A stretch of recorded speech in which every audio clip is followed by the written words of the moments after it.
क्या आज पीडीए आरक्षण के आरक्षण घोटाले की जो लूट हुई है, मैं आप सबको इसी संबंध में आमंत्रित किया हूँ। 2019 से 2026 तक भारतीय जनता पार्टी की प्रदेश सरकार ने जो आरक्षण घोटाला किया है, उसमें 22 परीक्षाएं, कुल प्रभावित परीक्षाएं 22 हुई, जिसमें पीडीए आरक्षित सीटों की लूट 11,514 प्लस है। पीडीए आरक्षण के लूट के महत्वपूर्ण आंकड़े जो इस बुकलेट में हम लोग को मिला है, इसी संदर्भ में हम आपका ध्यान आकर्षित करना चाहते हैं कि ये भारतीय जनता पार्टी की प्रदेश केंद्र की सरकार ये संविधान में जो बाबा साहब भीमराव अम्बेडकर ने दलितों को 21%, पिछड़ों को 27% का आरक्षण दिया और उनको दलितों पिछड़ों का संवैधानिक अधिकार था आरक्षण पाने में, उसमें भारतीय जनता पार्टी ने पूरी तरह लूट की है और आरक्षित पदों के न करके पूरे दलितों पिछड़ों के हक को मारा है। आज मैं इसी संदर्भ में आपके बीच अपनी बात को रख रहा हूँ। तो क्या उन पदों पर जो है सामान्य वर्ग का चयन हो गया है? अभी हमें नहीं पता है ये हुआ है कि नहीं हुआ है, लेकिन हमको ये पूरी जानकारी नहीं है। एक अगले हफ्ते में इसकी भी जानकारी करके हमारी पार्टी हमको उपलब्ध कराएगी और उसके बारे में हम लोग आपको फिर प्रेस करके बताएंगे। यानी आपके कहने का मतलब सृजित पदों के सापेक्ष जो है भर्ती नहीं की गई? नहीं की गई है, और ये पूरा आंकड़ा है। हमारा भारतीय जनता पार्टी की प्रदेश की सरकार और विभिन्न विभागों में जो भर्ती हुई है, और ये जो हम आपसे बता रहे हैं प्रेस के माध्यम से, इसमें मेरी पूरी तरह से चैलेंज है, चुनौती है कि अगर एक भी पद में कोई वो हो कम हो तो वो हमको या हमारी पार्टी को वो अपने प्रेस हमारी तरह प्रेस करके बतावें कि भारतीय समाजवादी पार्टी झूठ बोल रही है। तो ये भी हो सकता है कि सृजित पदों के सापेक्ष अगर भर्तियां कम हुई हैं तो सबके कोटे से कटा हो? नहीं, सबके कोटे दलितों पिछड़ों कोटे से कटा, और सामान्य की भर्ती तो ज्यादा हुई है।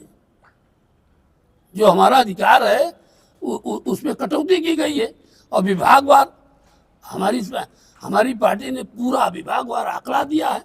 इसका मैं ब्यौरा पूरा खुला पत्र छाप के बूथों पर ले जाएंगे और जो जनता को बताएंगे, और खासकर जो पिछड़ी जात की अति पिछड़ी जात के भारतीय जनता पार्टी के महत्वपूर्ण पदों पर हैं, कैबिनेट मंत्री हैं, पदाधिकारी हैं, उनको भी हम लोग पर्चा देने का काम करेंगे कि आप पिछड़े वर्ग के कोटे से, दलितों के कोटे से आप दलित पदों पर आरक्षण में हैं, पिछड़े वर्ग के आरक्षित पदों पर हैं, मिनिस्टर हैं, उसी कोटे से, तो आप कम से कम सरकार से मांग करिए कि भर्ती क्यों कम हुई। नहीं दिया तो आप खाली व्यक्तिगत लाभ के लिए हैं, समाज के साथ, दलितों पिछड़ों के साथ भारतीय जनता पार्टी में रहने वाले पदाधिकारी, मिनिस्टर और पिछड़ों के साथ, दलितों के साथ धोखा कर रहे हैं अपने निजी स्वार्थ में, अपने निजी पारिवारिक लाभ के लिए भारतीय जनता पार्टी में है।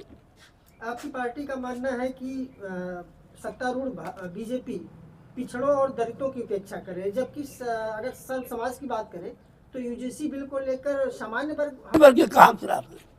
कोई रिकॉर्ड आपने करे तो कोई सामान्य वर्ग में हमारी आरक्षण दिया और जनरल को तो हमने सबसे ज्यादा किया।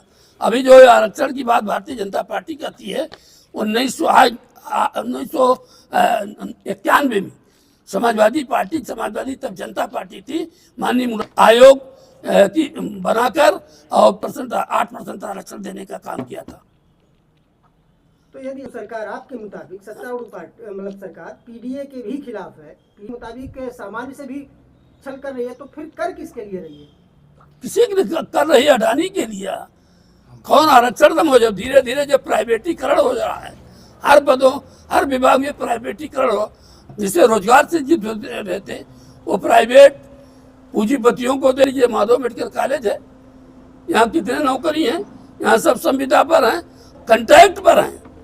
व्यापारियों के बड़े बड़े पूंजीपति प्रदेश लेवल पर अपना परमिशन लेके कैसे करके वो अपना भर्ती कर रहे हैं, नौजवान जा रहा है तो अगर ये 1 साल की भर्ती हो रही तो आधा तनख्वाह उसको वो संबंधित एजेंसी को देना पड़ रहा। तो किसी के साथ वो न सवर्ण के साथ है न वो बैकवर्ड दलित से, लेकिन सबसे ज्यादा दलितों पिछड़ों का हक भारतीय जनता पार्टी मार रही है और वो तो संविधान के खिलाफ काम कर रही है। इसका हम लोग पुरजोर विरोध करते हैं और इनके कुकर्म को पूरी जनता में ले जाकर संगठित करके इनके खिलाफ माहौल बनाया जाएगा।